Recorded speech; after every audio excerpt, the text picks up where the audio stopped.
2022 is closing out, and this week we are seeing which developers are getting their final releases out before the year has finished and which developers are going to release at the start of 2023. We've got you covered with all of that, including this week's big news, so let's jump into the video.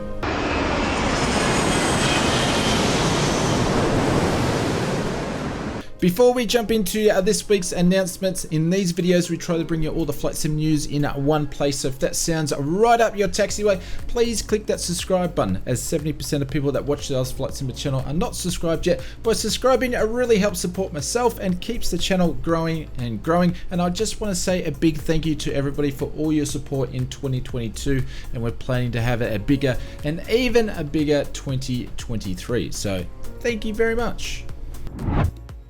Pre-flighting this week's previews and announcements, and the first one goes to the team over at A2A, which is one of the biggest name developers from the FSX and Prepared days. Have been very quiet since the original announcement that they are developing the Comanche for Microsoft Flight Simulator.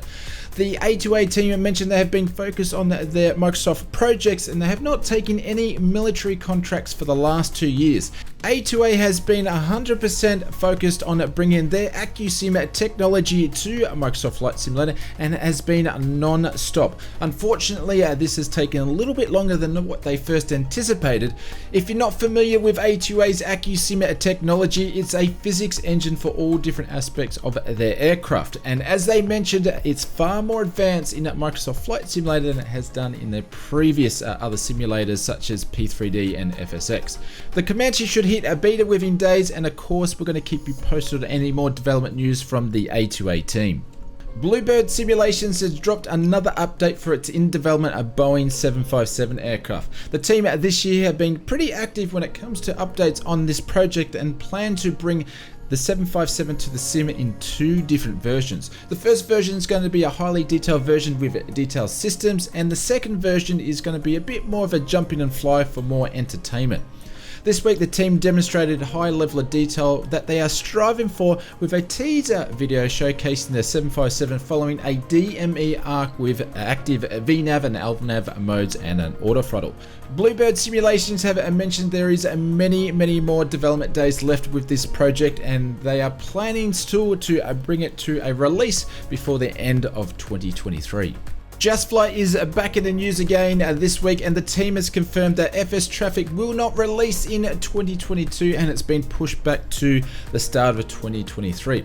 The last news we heard about FS Traffic from Just Flight was they were deciding on whether it was going to persist with a 22 release or postpone it. Looks like they have gone the second option and postponed it to 2023, and from the looks of it we won't have to wait long, as we should expect to see it release at the start of January. The team did leave us with a teaser video showcasing regional models for the AI, including A220s, ATR, CRJs and Dash 8s. And the AI models look to be very highly detailed and showed some animations of flaps and landing gears.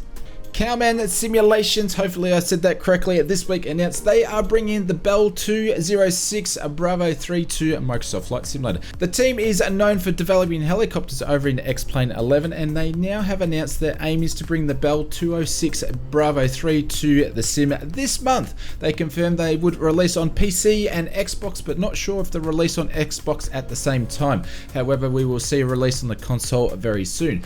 Cohen Simulations also mentioned they have another helicopter close to finishing, and it should be released around the same time as the Bell, or we should see a little bit after, which is the Hughes 500E. No screenshots on that one, but only the Bell at this stage. With the release of helicopters native in the simulator with all the sim updates recently, we should expect to see many helicopters entering the sim, and from the looks of it, Cohen Simulations have a few projects on the go, so we should see a few from them. Taxiing over to this week's release news, and Seafront Simulations have released its new offering this week, which is Vessels Canary Islands. After their previous release of Hawaii, the team have moved on to the Canary Islands. This offering will include its usual detail boat, ships and sail vessels, and many more for the local area. The Canary Islands feature many ferries moving between the islands, and the team have really included that in their modelling. Seafront Simulations have expanded on landable ships. This time they have included oil rigs which are being moved and towed to the coast, and these all include helipads. Other features you'll see in this release are PBR models, night lighting, animated vessels, wake with smoke for VFX, and of course we will keep you posted and updated on any other Seafront Simulations releases. And you can pick up your copy of Seafront Simulations at the Canary Islands in the link in the description below over at the Orbex store. SoFly this week have released their next installment of the global landing franchise. This time the team is focused on Europe. Europe releases includes 80 varied approaches and landings spanning over the whole continent. With Europe being a vast diversity of natural landscapes, these environments factor make up to some incredible scenarios to test your landing skills and discover new airports that you've never been to before. With SoFly's landing products, it will feature a scoring system which can help you judge your performance and set the bar for future attempts. Other features include 80 different possible landings split across various weather scenarios, live weather challenges. You can choose from easy and hard on the approaches, and you can fly into airports with multiple aircraft. You can pick up your copy of SoFly's Global Landing Europe directly from their store. I'll leave a link in the description below. Burning Blue Designs this week released its latest airport for the sim, which is Solent Airfield. Hopefully I said that correctly. Solent Airfield is located on the south coast of England, and it began its history as a naval seaplane training school and eventually become a hovercraft site. The airport makes its home to a busy civilian airfield now these days, with many flight schools attached. Features included in the airport package is 200 custom 3D objects full with PBR based on the 22 layer detailed control tower, animated hangar doors, 3 helipads, a custom windsock, animated spectators, and you can pick up your copy of Burning Blue Designs Solent Airport directly from their store. Again, as always, a link in the description below.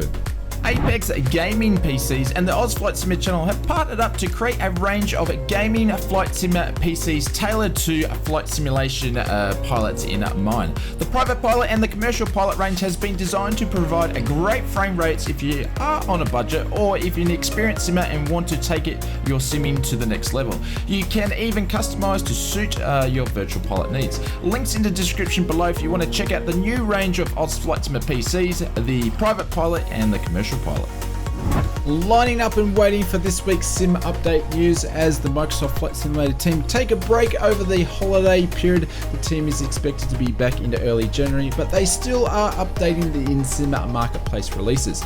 This week we have seen 21 new products to hit the sim marketplace. 8 of these are on PC and 13 of these are on Xbox console. There is 3 new aircraft to launch on the marketplace this week. First one being Iris Simulations with the Pilatus PC-21, which has been available for PC for some time now, but it's made its way onto the marketplace. This is available for console and PC users. The next 2 aircraft are from Livertor Air, hopefully I said that correctly, with the S-Batch 342 and also Lion's Heart Skylark. But these last 2 aircraft, I actually don't know too much about them, and from what I can see, they're only available on the in-sim marketplace. So please do your research before you buy these. All these 3 aircraft will work both on the PC and the Xbox console. The other releases this week is made up of sceneries, airports and livery packs. Thanks for getting this far in the video. If you see a value out of all our video content, please hit that subscribe button. This really helps the channel grow and helps support myself. I want to say a big thank you to everybody for all your support in 2022, and we're still going to be making video content and streaming all through the holiday period, so I hope to see you all there. But for now, I'm going to leave another video here. Why don't you click that one, and I will see you over there.